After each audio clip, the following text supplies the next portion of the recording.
Hi, I'm Mindaugas from Oxylabs, and in less than 10 minutes, I'll show you how to build a simple and very effective JavaScript scraper that not only collects product data, but also saves everything into both JSON and CSV files. Plus, how to upgrade your basic scraper to handle even complex dynamic websites without breaking a sweat.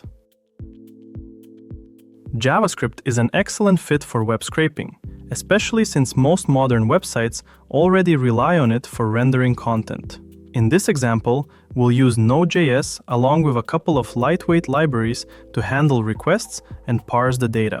To fetch the page, we'll use Axios, and to work with the HTML, we'll use Cheerio, which lets us query elements using CSS selectors. Let's set everything up and install the dependencies. Before writing any code, we need to understand how the data is structured on the page. Typical web inspection tools are everything you need to access sites' HTML, and it already tells us what to extract and how to target it. If we inspect one of the products, we can see that each item is wrapped inside a product card container. And inside it, we have elements for the title, price, and description. We'll use CSS selectors to target these elements the same way you would when working in the browser. At a high level, the workflow is straightforward. Fetch the page, load it into a parser, and extract the data we need. Let's start with the simplest version, where we'll be only fetching the page. This will only send a request and returns the raw HTML of the page. So let's create a new file and name it scraper.js.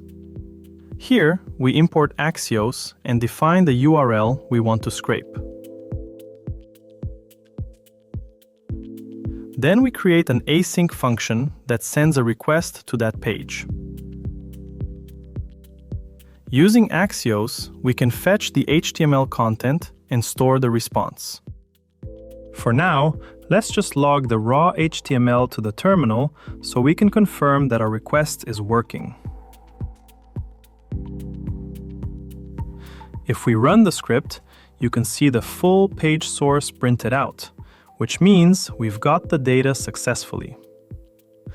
Now that we have the HTML, we can actually start extracting data from it.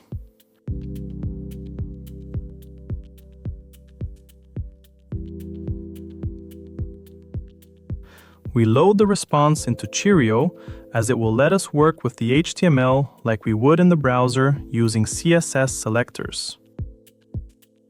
Best of all, it gives us a jQuery-like way to call elements using the selectors we identified earlier.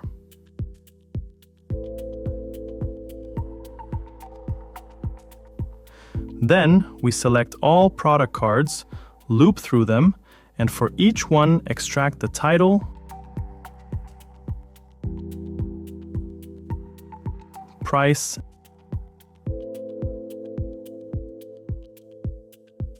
and description.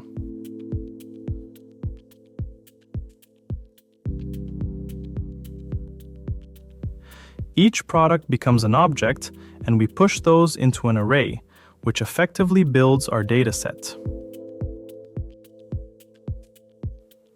If we run the script now, you'll see structured data printed directly in the terminal. At this point, we already have the data. Now we just need to store it. Going with JSON output is the classic way and the most common one. We can write the array to a JSON file using Node's built-in file system module, which makes this step very straightforward. Running the script now creates a file with all the collected data. If you want something more spreadsheet-friendly, we can also convert this into CSV format. Here, simply follow the steps to use JSON to CSV, transform the data, and save it as a CSV file alongside the JSON output.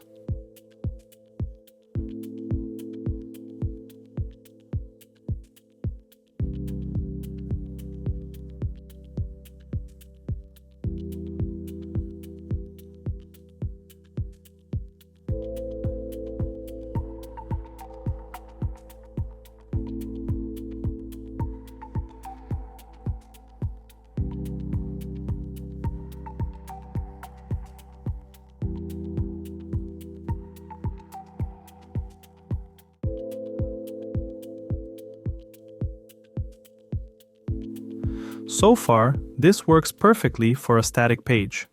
But what happens when the data isn't in the HTML at all? The approach we took works well for basic scraping needs.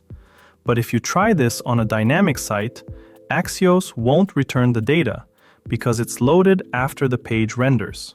Since many modern websites load content dynamically using JavaScript, we need to simulate a real browser. And that's where Puppeteer comes in.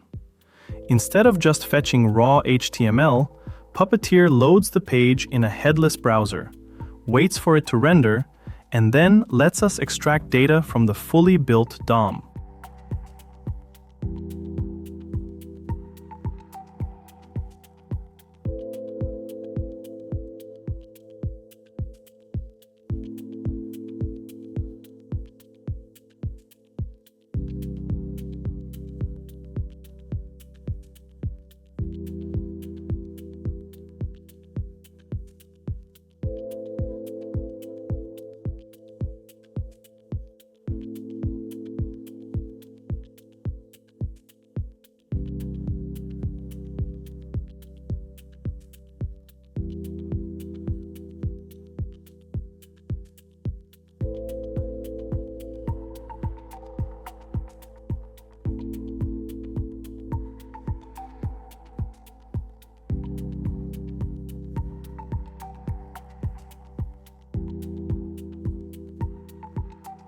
The structure is similar, but now the code runs in the page context, which makes it possible to scrape dynamic content as well. Now, even with this working, scraping at scale introduces a whole new set of challenges. You might need to handle pagination, manage request limits, or deal with larger volumes of data. And that's where things start to scale quickly. On top of that, many websites actively try to block automated traffic using CAPTCHAs, IP restrictions, or behavioral analysis. For larger projects, solutions like Oxylab's Web Scraper API can help handle these challenges with almost no effort by managing requests, rotating IPs, and taking care of the infrastructure. And of course, to seal the deal, always remember to look at scraping responsibly. Follow robots.txt, respect sites' terms of service, and avoid sending excessive requests.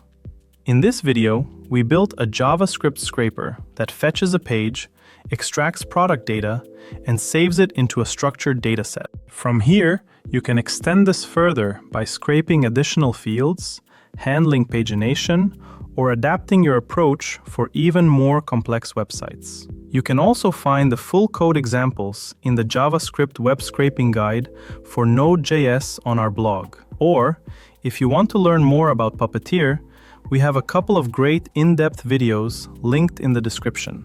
Have any questions regarding the API? Just email us support@oxylabs.io.